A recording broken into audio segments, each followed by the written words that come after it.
Hello, everybody. Welcome back to the Pink and Channels. This is a very special podcast/video. However you are consuming this piece of content, Norwich City have confirmed the appointment of David Wagner as their new head coach. He succeeds Dean Smith at Carrow Road, and I think everyone watching this will agree he's got an almighty job on his hands. And what we're going to do over the course of this show is we're going to bring you chats with people who have experienced or seen David Wagner's career at various stages. Obviously, he's had 3 clubs prior to Norwich City, certainly at a senior level. Started, of course, with Huddersfield, then Schalke, and then Young Boys as well in Switzerland. We won't be covering the time in the that he had at Borussia Dortmund too, although that is alluded to a little bit in the chat we have with Dan O'Hagan on the Schalke segment, which you'll be hearing after this one. Hopefully that explains the format. I'm Connor Southwell, and I'm delighted to say that joining us to talk about the Huddersfield chapter, which is how we're going to describe it, is Mr. Gabriel Sutton, who's a brilliant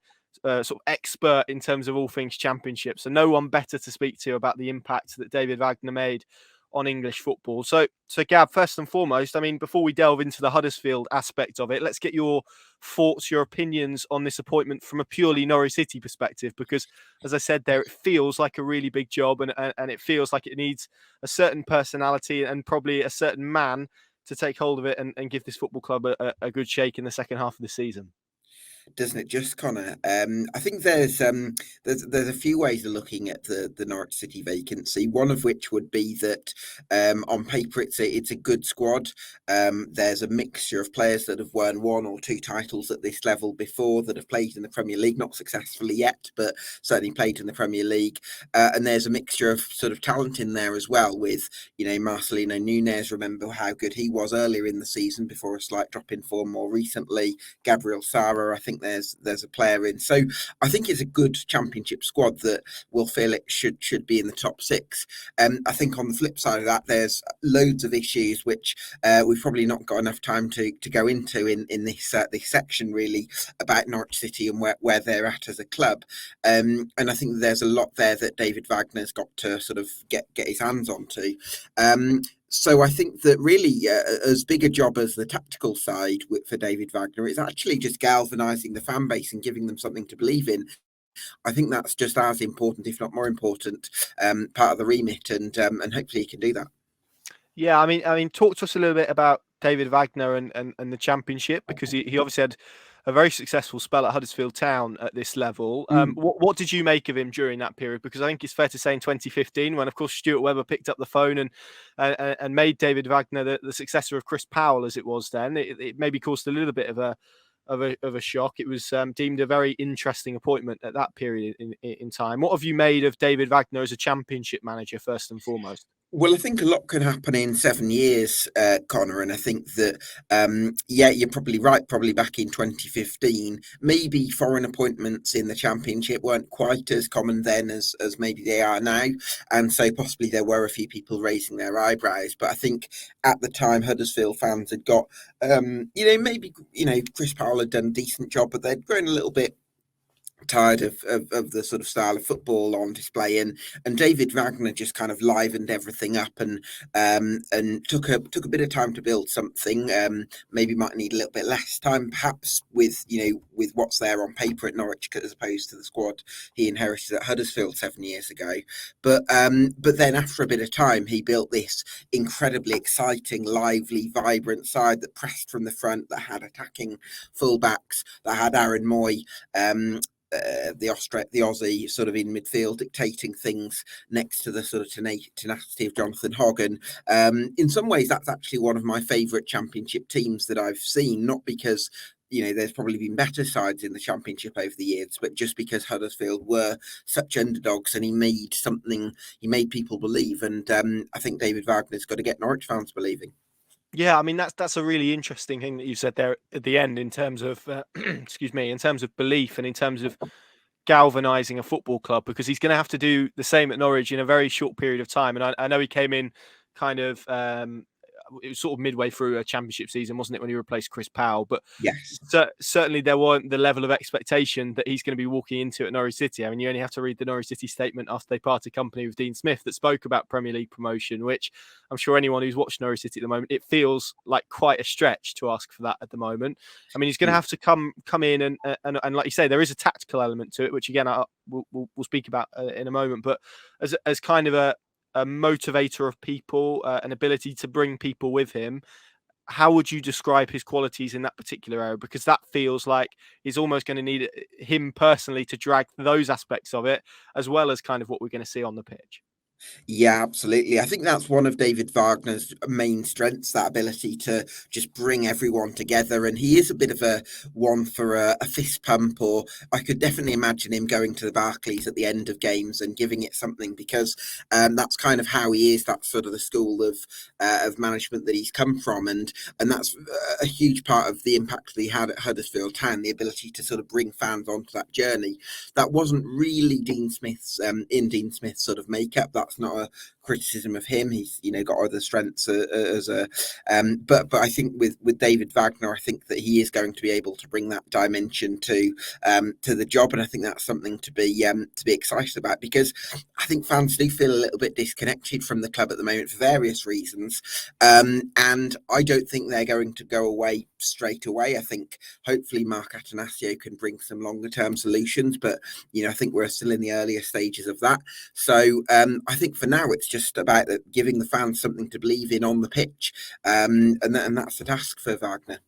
Yeah, absolutely. I mean, in terms of that Huddersfield group, I mean, you've spoken about it tactically, but that ability to kind of bring everyone together and bring them on a journey, was that part of the reason why that side was so successful? Because, as you know, as we know, as the context around that goes, there wasn't a lot of money. He kind of had to create something from nothing, and he certainly did that.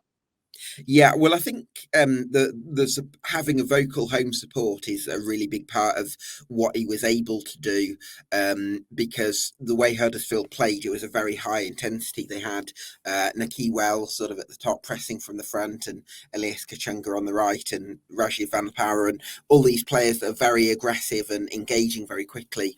And I think that to play that style of football, you do need a bit of something from the fans. Now, I think David Wagner is probably more likely to get that from the supporters, the way that he engages them and tries to get them on board, than perhaps what the methods his predecessor has tried. But I think that's going to be a big part of what he's going to try and do, just get the fans to really get behind the team. And it is going to need a little bit of buy-in from supporters. It isn't going to happen straight away, but that's where I think Norwich do need something from the supporters, but at the same time, I think they've got to give them a reason to get behind them by being at it from the first whistle. And then I think that's where you get certainly the Barclay, maybe not the River End, but certainly the Barclay getting behind the lads. You speak to a lot of football fans across the EFL, not just the Championship, but certainly in the Championship as well. I'm sure you will have spoken to plenty of Huddersfield fans during and probably after David Wagner's time at the football club. How do you get the sense of how he's perceived there? And has there been a real shift in terms of how he perceived when he was in charge to maybe where he is currently? Because he's obviously had a few more struggles since leaving the football club. Yeah, I mean, you'll forgive me. I've not had an opportunity to do too much research on his time since leaving Huddersfield. I think he had a spell at Schalke, if I'm not mistaken, which maybe didn't go quite as he would have hoped. Whether he'd had one or two other jobs since then. So I think you'd probably say that from an English football perspective, I'm not 100% sure how he's got on at other clubs, but certainly from an English football perspective, his stock maybe isn't quite as high as it was 4 or 5 years ago.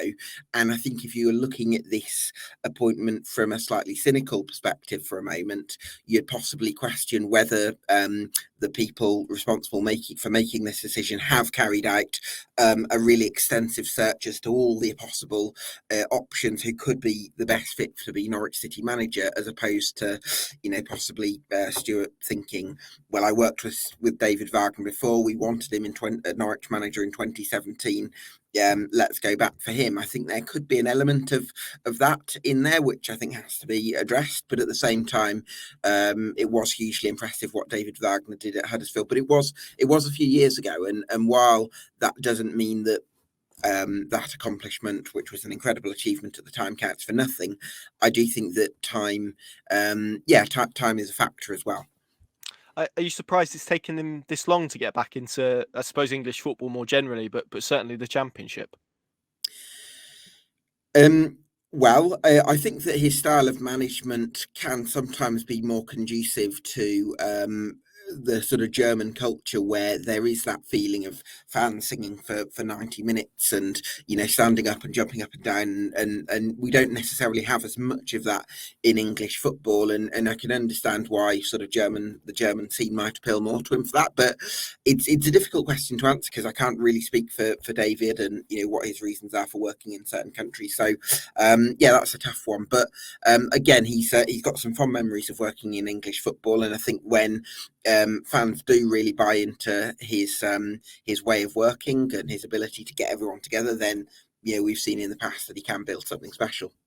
You spoke about tactically what he did at Huddersfield. I think there's a really good video. I think it's from Tifo Football, who kind of break down his tactics. I think they describe what he did at Huddersfield as kind of turning them into one of the most tactically interesting teams that the Championship has seen. It was recorded a few years ago, so I'm sure there are probably other teams that you could throw into that category. Obviously, everyone knows his connections to Jurgen Klopp, and we touch upon that in the second part with Dan.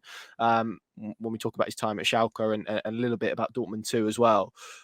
Do you see the players at the moment within this Norwich City squad to carry out what he wants to do? Because it is going to be quite a culture shock, isn't it? What he's going to try and implement at Norwich City compared to perhaps what's gone before.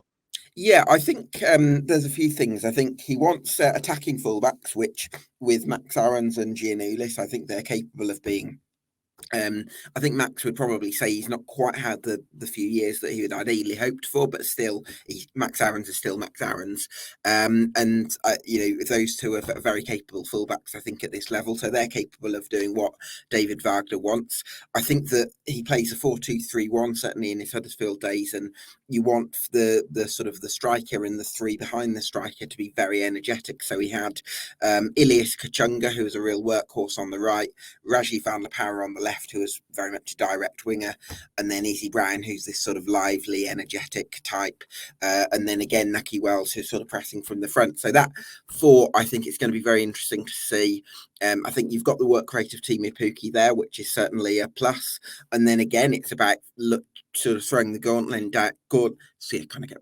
Gauntlet down to the other players in terms of, are you going to buy into my methods? Are you going to run and press and go to it? But I think he's capable of getting that out of players, getting another level of energy out of his players, because he's such a good motivator. And then you look at it, Aaron Moy in midfield, he was very good at sort of conducting lots of short passes and then the switch. Is it possible to turn a Liam Gibbs potentially into that type of player, that sort of metronome? Happy to hear your thoughts on that, but yeah, I think it's a squad broadly that probably suits his way of working, and hopefully he can get the best out of them. What is he going to need to do from here in terms of on the pitch and off the pitch? It's a very broad question. We've kind of danced around it a little bit throughout this chat, but what's in his in tray as he arrives at Norwich City? Because it does, I mean, for all the talk of it being a pretty big job at the moment, and it does feel that they're 11th in the table, but they're part of this really congested group in the Championship that are all chasing for the playoffs. They're only 3 points off that at the moment. So whilst it feels like a little bit of an uphill struggle, certainly promotion, maybe it's a bit more achievable than perhaps a lot of Norwich fans feel like it is at this moment in time. Well, I think the first thing on his intro is to do an interview with Pinken rather than just Sky Sports. But I think it's very important. I think there's a good chance of Norwich City competing for promotion. As much as we've talked about the issues at Norwich and the form that they've had since that sort of 6-game winning run, where even then it felt a little bit unconvincing. I think there is a situation where you think they're only 3 points off the playoffs, and they've got a top 6 Championship squad. So I don't think this season is over. And I think that's partly because of the way the Championship has been, where apart from Burnley and Sheffield United, teams have been taking points off one another. So, I think there is an opportunity for Norwich, but I also can't get away from the fact that there does need to be structural changes at Norwich, because if you want to, it's one thing getting into the Premier League. Like, Norwich could very easily get into the Premier League by, getting into the playoffs and then, winning a couple of games. But I think in terms of staying in the Premier League, you look at what Brighton have done, you look at what Brentford have done. Both those clubs have got very smart structures. They recruit very smartly. They have those ways of going about things. They've got a clear identity as well. And I think that Norwich need to find that from somewhere. And hopefully Mark and Atanasio can provide some of the solutions and some of the leadership. So I think there's a long-term question, but obviously you've got to work towards that by the short term, and that's getting some results in the here and now. Hopefully Wagner can do that. Yeah, final question. Obviously, Stuart Webber and David Wagner worked together before at Huddersfield. What was that relationship like when they worked together? Obviously, Stuart left in 2017 before their promotion to the Premier League was confirmed. Obviously, joining Norwich, it was obviously part of the various agreements that he would kind of not leave David Wagner alone, as was the case, and how it panned out. And there were actually a lot of Norwich fans yearning for David Wagner at that point in time as well, because of what he'd achieved at Huddersfield Town and the obvious connection there. But what is their relationship like? We know they've stayed in touch quite a bit since certainly since Stuart Webber left Huddersfield, but probably more so since David Wagner left Huddersfield in 2019 after keeping them in the Premier League for a year, and then obviously departing in the January of 2019. So talk to us a little bit about how they worked together at Huddersfield and maybe the connection that they had at that football club, and I guess possibly whether or not they can create that at Norwich City. Well, I think there's a big question for me as to whether the Stuart Webber of 2023 is the same Stuart Webber as the Stuart Webber of 2015 or 2017 when he first came in. I think there's big questions over that. I think more recently, it does seem like there's been a change in his sort of mindset towards the job. And I think if I'm a member of the Yellow Army, I think that would concern me a little bit. So I think there's probably a question mark there about the leadership of the club, because let's not forget Delia and Michael are in their 80s now, and Mark Atanasio has only got 15% stake in the club, so he's not at a stage where he can influence much. So I think there is a little bit of a leadership void. I think that David Wagner is going to benefit from some sort of engaged leadership at the club. In what form that takes, I'm not 100% sure, but I think as a coach, he's preferred to take a head coach type role as opposed to being a manager, and I hope that he is able at some point to be able to just focus on coaching the team, picking the team, and in-game management, because I think that's how people work at their best. Absolutely, Gab. Thank you very much. Some excellent insight on David Wagner there and his time in England and in the Championship to date. We're now going to head to Germany and the Bundesliga and join Dan O'Hagan, who's going to give us an excellent insight into David Wagner's time at Schalke and maybe challenging some of the perceptions that Norwich City fans have about his time in Germany. Part 2 of David Wagner's story, I suppose, brings us to life post-Huddersfield and specifically to Germany and to Schalke.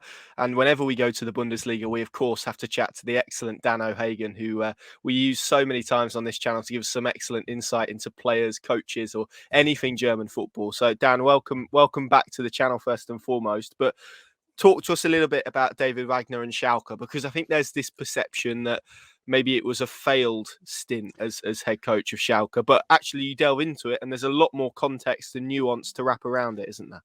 I think as a coach, when Schalke come calling, you have to listen. And Wagner was at that time a younger coach, and the call came from Schalke, one of German football's great traditional powerhouses, the giant of the Ruhr, along with Borussia Dortmund.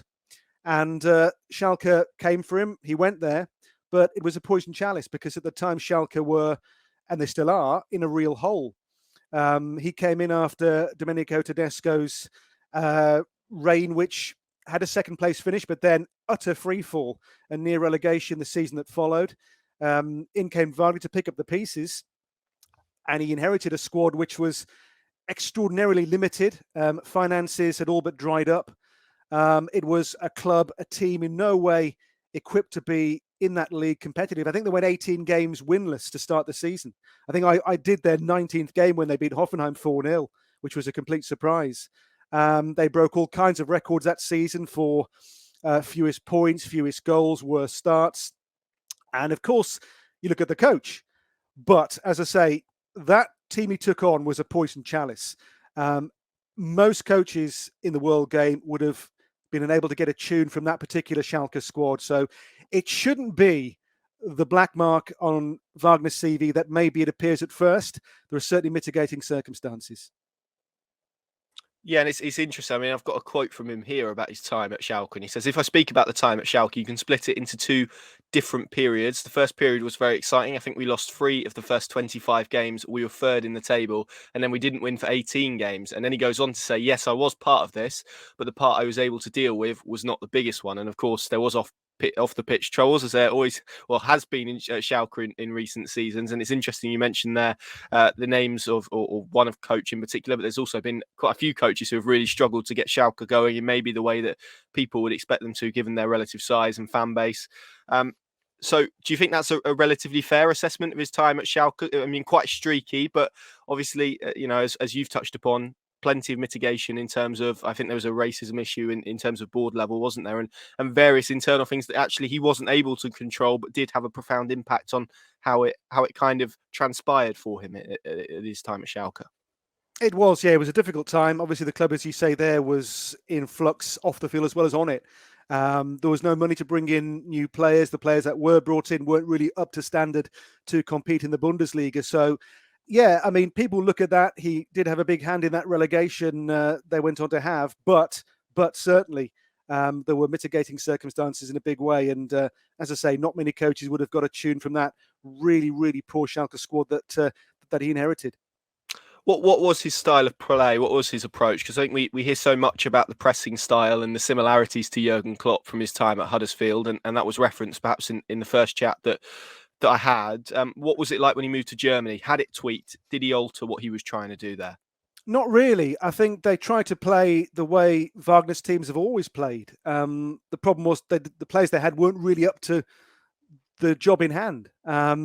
We know he's a coach who loves the high press. He demands a high level of fitness for his players, which may well help Norwich, because I know fitness has been a concern from the fan base in recent weeks at Carrow Road. So, yeah, he didn't really change the style or the system too much. He went his own way, but the players he had just were not able to compete and be a convincing team to make any impact on the Bundesliga that season. So, yeah, relegation on his CV. He had a big, as I say, was in charge of most of the games in that season. But I think you can put a big star next to that season and say it wasn't entirely his fault.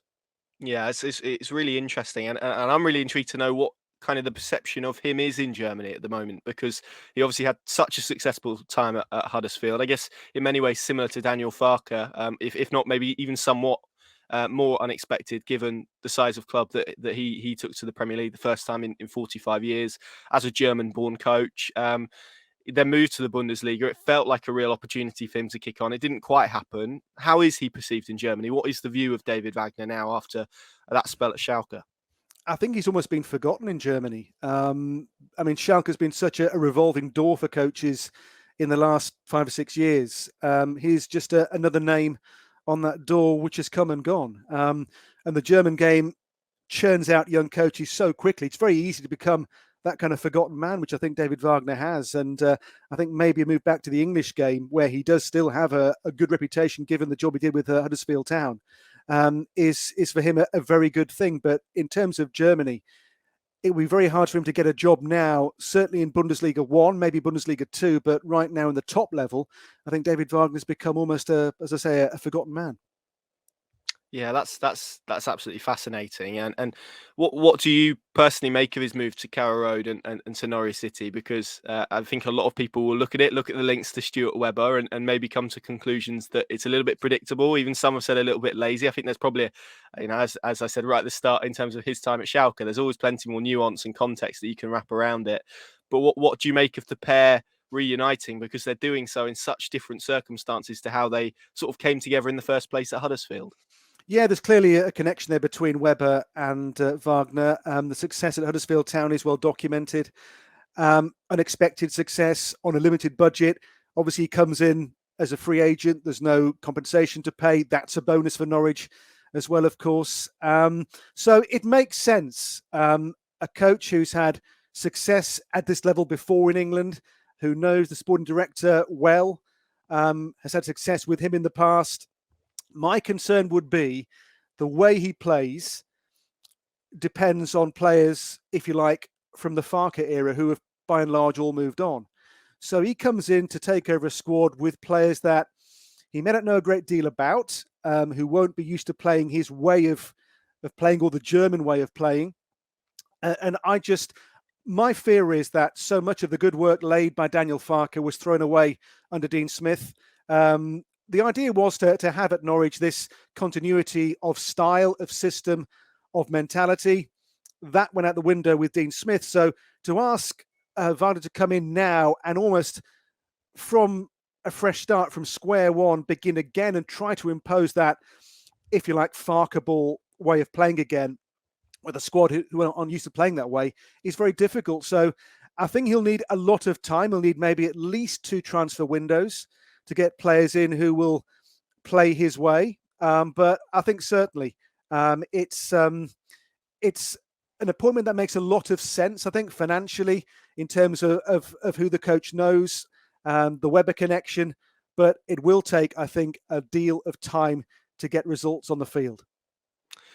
Of course, got to ask you about the Jurgen Klopp connection. I think David Wagner was his best man at his wedding, wasn't he, in 2005? The pair have kind of spoken about the fact that they're really close friends, best friends, whatever you want to label it as. I mean, what sort of impact has Jurgen Klopp had on his brand of football? Because it feels like maybe certainly his Huddersfield team was perhaps a lot closer to Jurgen Klopp and what he's tried to do in his career.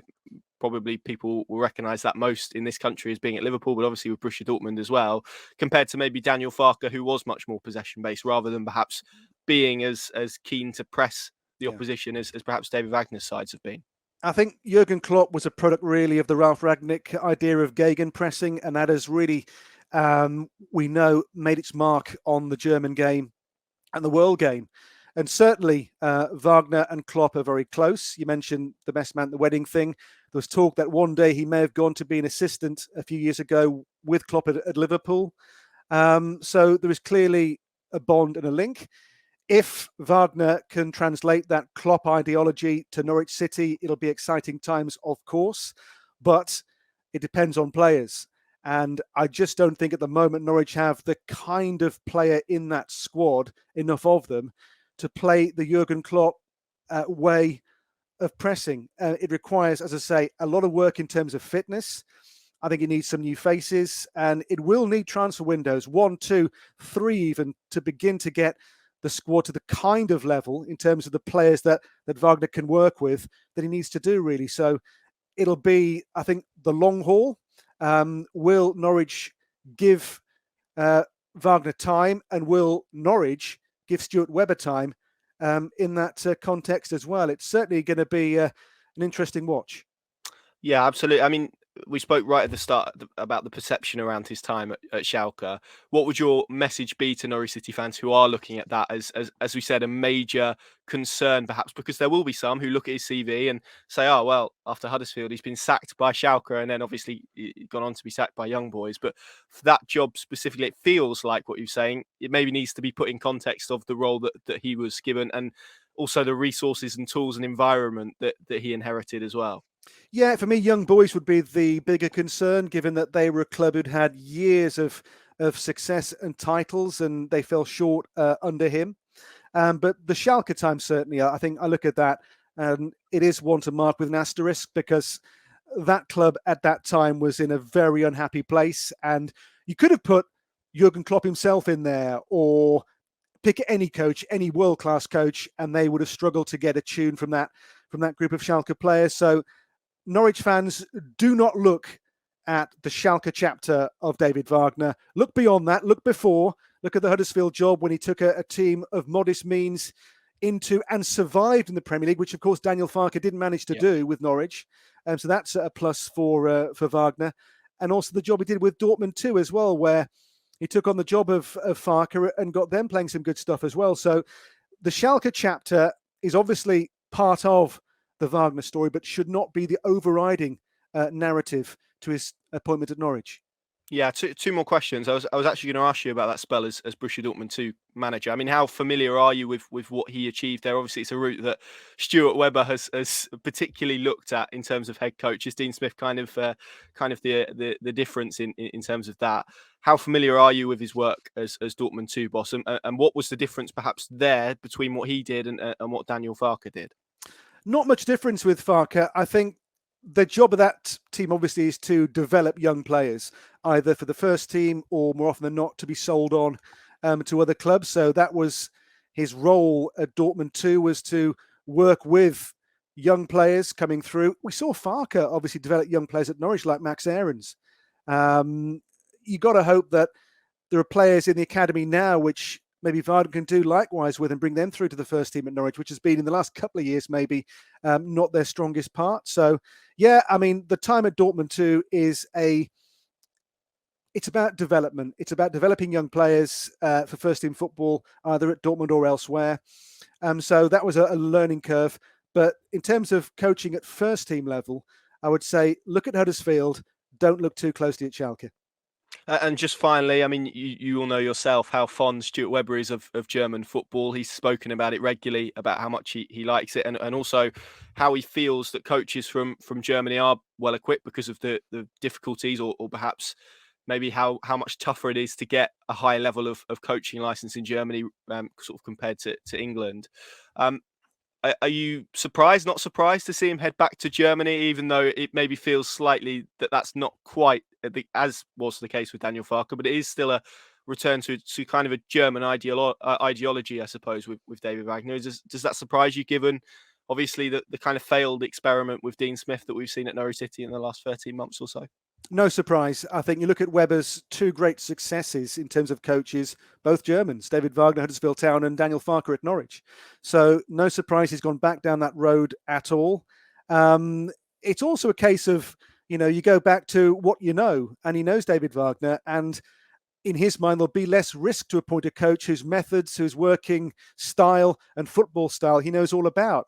I remember a chat I had with Webber a couple of years ago when he amazed me with his knowledge of German football and the depth he was able to go into in talking about players playing for Mainz's second team, for example. So he'll have done his homework, his due diligence. And yeah, I mean, if this is to be the kind of second coming of a German coach, Daniel Farke V2.0, brilliant. But it's very hard to say that Wagner will be the next Daniel Farke, because Daniel Farke was his own man. So is David Wagner. So don't run that risk of expecting Farke number 2 to come in here, because it's a different coach. These are different times, a different squad to work with. Norwich in a different place in terms of finances maybe as well. We'll see where it goes. But yeah, for me, no surprise they've gone down that German road again. And let's hope that it has the same success as we saw when they went with Farke all those years ago. I lied. One more, I promise. How do you feel this appointment is going to go in terms of fit, in terms of where Norwich are, where David Wagner is currently? How do you feel about it on kind of a personal perspective? I'm excited by it. I think the Dean Smith experiment was, let's be frank, disastrous from day one. He never got the fans on side. He never felt, I don't think, that relationship, which Farke had this amazing, almost unusual relationship with the fans, the whole fist bumping and geeing up the fans after each win. And Smith was never going to be that man, but he just never seemed to warm to Norwich, and Norwich never warmed to him.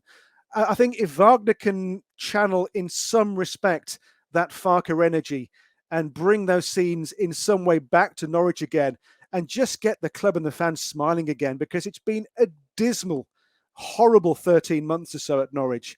Fans have forgotten what it's like to be happy with their football club. They've, I think in some cases, awful thing to say, but fallen out of love with their football club, which is horrible to think. So maybe this appointment can be the first piece in the jigsaw, the first band-aid to begin to heal the wounds. And as I say, if they begin to have anything like the success they had with Daniel Farke, then it'll be great for Norwich. But right now, I think Wagner, it makes a lot of sense, ticks a lot of boxes, and I think it's one to get behind and fingers crossed and see how it goes.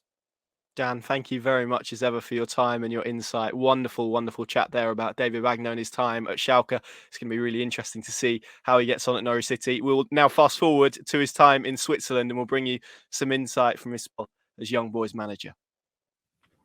And for the final part of our trip down David Wagner's managerial career, we end up in Switzerland and at Young Boys. I'm delighted to say, to talk to us about his time at Young Boys is Kevin Hatchard, commentator in the Bundesliga, amongst various other things, European football expert as well. You will all know Kevin, I'm sure. Thank you very much for joining us first and foremost. It's really interesting because I think when Norwich fans have been looking at David Wagner's CV, and we covered Schalke a little bit with Dan O'Hagan. You'll obviously be familiar with his time at Schalke as well. I think people are looking at the job he maybe did at Schalke with obviously all the context that Dan has put into it, but also the one at Young Boys as being maybe 2 marks on his CV, obviously now heading into Norwich City. What are your thoughts overall on the job that he did at Young Boys, and maybe how difficult was that for him to walk into? Yeah, I think it's certainly fair to say that they're not great parts of his career. And I think they're quite similar in the sense that if you look at what happened at Schalke, he went there, it started well, went there with high hopes of playing good football, getting results. But when it started to go wrong, he became much more pragmatic and the quality of the football declined. And if you look at the job he did at Young Boys, he started well, got some decent results. If you look at the European football, they beat Manchester United. That was a famous win in the Champions League, but ultimately couldn't sustain it. And what torpedoed him really at Young Boys is the fact that the domestic form wasn't good enough.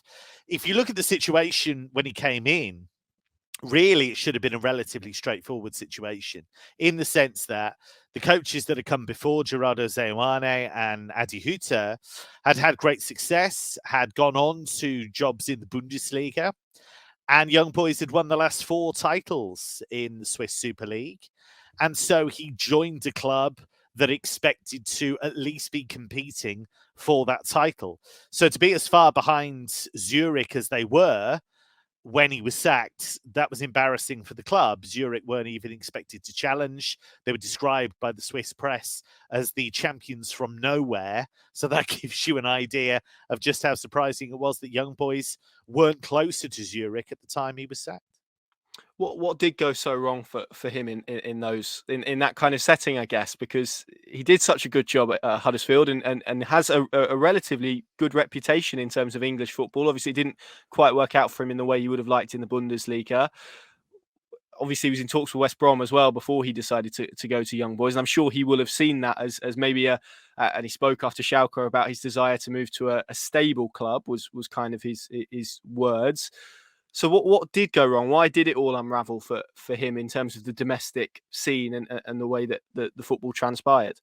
Yeah, it's a curious one because you look at it and this was a group of players that were used to being dominant, group of players that had quality in attack. You look at guys like Wilfried Konga, Jordan Sibacher, who went on to join Union Berlin. Konga's since moved to Hertha Berlin. So they had the firepower. Fastnacht, an excellent player. So certainly they had firepower going forward, struggled to keep clean sheets. That was a big problem. There was a big problem at Schalke as well. So if you're not playing particularly enterprising football, but you're not actually keeping the clean sheets to go with it, then that's a major problem. I do still like Wagner. I think he's got good ideas. I think the job he did at Huddersfield is really quite remarkable when you think about it, you know, to have taken them into the Premier League and then kept them in the Premier League. It wasn't as if they went up and went straight back down. I think he knew the writing was on the wall in that second season and maybe went before it all went sour. But I still think there's a good coach in there, but I think he's taken some wrong turns. Schalke's a difficult club, as I'm sure Dan O'Hagan will have told you, you know, all the stuff that's going on in the background. You know, it's hard to judge him on that in isolation. What would worry me is that when he first arrived at Schalke, I know we're supposed to be talking about Young Boys, but I do think this is instructive. When he first arrived at Schalke, he talked a lot about wanting to play attacking football, wanting to talk to players about not panicking, not playing long ball football, not just going for the easy option. And they did do some of that in the opening weeks, but then it all went wrong. They reverted to type and he kind of got frozen. He couldn't really change how it was going wrong. And if you look at the end at Young Boys, just before he got sacked, they had 3 straight draws against Luzern, against Basel, who are traditionally their big rivals, and against Vaduz. So they were dropping points against, mid to lower ranking teams. And he didn't seem to have any way of turning that around. So I think on the big occasion, he's shown that he can pull out results. But of course, as well as I do, the championship requires consistency. And that's the big question. Can he get back to that consistency that he had at Huddersfield? Yeah, it's really interesting because you look throughout his career and there's been some real streaks in there, even like you say at Schalke, at Young Boys as well, but even at Huddersfield, they started the season really well. I think they were second or third in the championship at some stage and eventually had to go up via the playoffs. So that streakiness, that maybe lack of consistency does seem to be consistent in his career.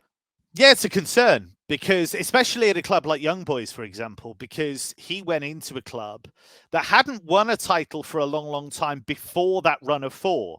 And so once that run of 4 under Hutter and Zeoane was established, then suddenly they expected to be winning things and they expected to be, not qualifying necessarily from the Champions League group stage, but at least...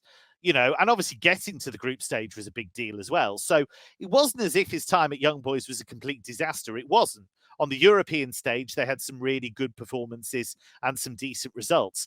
But the bare truth of it is that in the league, he just could not find that consistency. And that goes back to this propensity for streaks, whether they're good ones or bad ones. Yeah, it's really interesting. I mean, you've kind of spoken about the European runs. I mean, they beat Manchester United, they beat Bayer Leverkusen home and away. The win at Manchester United came in the group stages of the Champions League. Leverkusen came in the Europa League, didn't it? So, what was it about those games and the European setting that he was able to get so much out of his team compared to perhaps what happened in the league? I think partially it's about that atmosphere at home. The fans do play a big role in that. Come up with and they kind of push the team to a higher level to what it's capable of, really. So I think that was an element. And of course, having that quality in attack helps because you've got Sibacher, who's a US international, who really should have gone with the US to the World Cup. I was amazed they didn't take him because they lacked firepower and I'm probably not a popular view, but I'm not totally sold on Josh Sargent. Cue gasps. So I was a bit surprised that he didn't go there. Konga is a good striker as well, so he had that quality going forwards, and I think that can. And obviously, Manchester United were a bit chaotic as well at the time, so it was a bit of a kind of mix of factors really that I think led to that. And you're dealing with quality players. It's not like he took over a squad that needed a load of surgery. It was a good squad. And so it's kind of on him that he couldn't get those results on a regular basis in the Swiss Super League. There's also an element that once you get to the top, and he wasn't the one who got them there, but once you get to the top, it's quite hard to maintain that, I guess. Maybe there was a lack of hunger to some extent that led to that, just assuming you would win games. But actually, there are some good sides in Switzerland, and so they fell foul of that. So it is a bit of a surprise that they were so far behind. But again, it comes back to this problem that Wagner wrestles with, that he does find it difficult to get that consistency throughout a season. And in the Championship, you're not necessarily going to get away with that. Do you see in David Wagner someone who relishes being an underdog? Is that why he's done so well in those European competition with Young Boys and maybe struggled domestically? And obviously, there's always high expectations at Schalke because of the size of the football club that it is. So I mean, you've obviously followed him in Germany and in Switzerland. Have you sensed that there's a little bit that those high expectations have been a little bit crushing for him compared to perhaps what he had at Huddersfield, where he was able to galvanise the place and there perhaps wasn't so much pressure on winning every week? I think that's fair. Yeah, I do think that's fair. I think, and certainly at Schalke, I think he relished the chance to try and turn around a big club, but to do it kind of against the odds because he took over a club that was on a downer. They obviously, after he left, went down in pretty spectacular fashion. And I think he did want to genuinely make a difference there. Obviously, at Huddersfield, there was very much a siege mentality, but the pressure wasn't as big there. ultimately the Schalke job was too big for him, and it has been too big for a few people. So, you wouldn't necessarily lay that all at his door. But Young Boys was a very different scenario. Yes, they were underdogs in Europe, but they were absolutely the favourites domestically. And because Basel have taken a few steps back recently, nothing was expected from St. Gallen or Zurich. But in the end, it was Zurich who came out of the pack and won that title. So, yeah, I think he struggled with the fact they were expected to win every week. And even though they had some good results and scored plenty of goals at times, just couldn't maintain it. So with that in mind, how do you view the job that he's got on his hands at Norwich? There are obviously a lot of difficulties coming into this job. Their league position is not one that they would want, but those expectations are going to be there. It is a club, particularly in its current form, that when they're in the Championship are expected to bounce straight back up to the Premier League. They're in a difficult position, only 3 points off the playoffs. He does seem like someone who can galvanise clubs and dressing rooms, and he's proven that before in the past, but also that conversation that we've had about high expectations and maybe his struggle to come to terms with them does feel like it's a little bit sort of contrasting maybe in terms of how he could potentially get on at Norwich City. Well, yeah, I think it's a really tricky one because I'm fascinated to see how he approaches it. Because Norwich, you will know far better than me, Norwich have this enterprising style and have had for a while. If you look at the football that Daniel Farke wants to play, it is pretty football, and he struggled to adapt that to the Premier League. But in the Championship, they played some sensational stuff under Farke. So I wonder if that brings with it an expectation. Wagner didn't play that way at Huddersfield, it's fair to say. And he didn't really play that way at Schalke either. So if he's going to go down the pragmatic route, he's got to win. He's got to get the results to go with it. And I always think when coaches go for that win now, safety first approach, you've got to win because the fans will stick with you for longer if you're playing pretty football and they can see what you're trying to do. If you're playing direct, pragmatic football, you've got to rack up those wins quickly. I still think it was a mistake to part company with Daniel Farke in the way that they did. Farke's done some great stuff at Borussia Mönchengladbach this season, played some lovely, thrilling football. I'm not sure they've quite recovered from that, really. I think the Dean Smith experiment ultimately failed, even though I like Dean very much and think he's a good manager, but that hasn't been a good fit. And so I do wonder if there's an element of be careful what you wish for here, because they obviously wanted to change, felt somebody could break that cycle of, get into the Premier League, drop back down.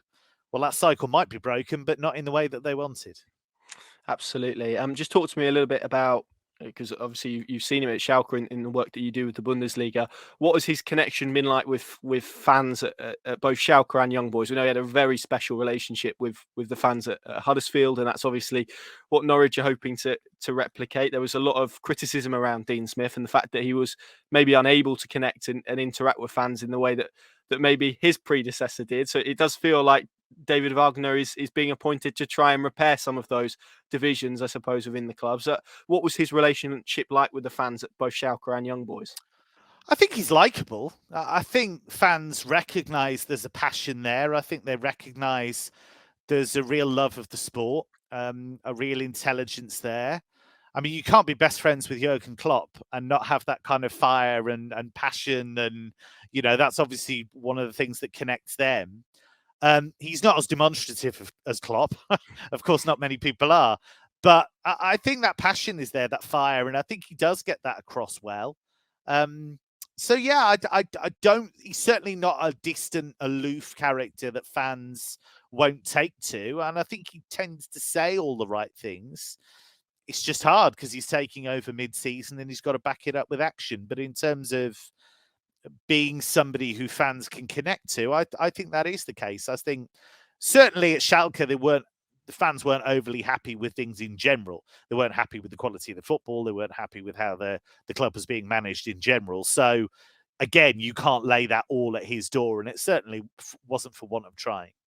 And just finally, I mean, your personal opinion, having watched him at Schalke and at Young Boys as well, more so in Europe. do you feel he's the right man at this moment for Norwich City to take them where they want to be? And obviously they've said in the statement after sacking Dean Smith that promotion back to the Premier League, they still believe is a possibility and is very much still their aim. Do you feel he's the right man to take this on at this point? And I guess also, what do you make of Norwich City almost turning back towards that German approach that did serve them so well under Daniel Farke? I think it makes sense. Certainly makes sense, and they know all about Wagner. They know what he's capable of. He's done it before. You know, he's won promotion to the Premier League before.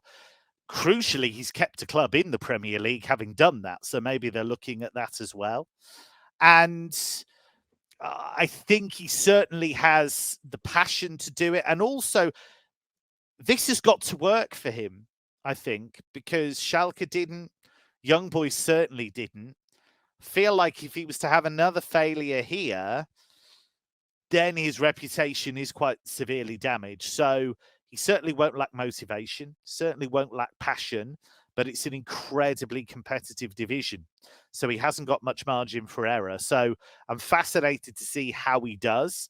I think they'll certainly go close, but I think the jury's out. I certainly wouldn't say for definite that he'll be able to take them up, but he is capable of it. So I know I've sat on the fence there a little bit, but I guess we'll have to see, because he's done it before, but you're asking a lot to turn around a group of players that, let's be honest, got used to losing last season. It's quite hard to change that mindset. I know Norwich have done it a lot recently. It's quite hard to change that time and time again. Absolutely. Kev, thank you so much for your insight. It's been brilliant to chat to you. And that, of course, concludes all three of our conversations about David Wagner, starting with Huddersfield and ending with Young Boys. So hopefully that's given Norwich City fans a little bit of an insight into what they can expect from their next head coach. I think one thing's for sure, it's certainly not going to be dull, is it, from all of the conversations that we've had. So thank you very much for watching and listening, whichever form you've decided to consume this in, and we will see you again very, very soon.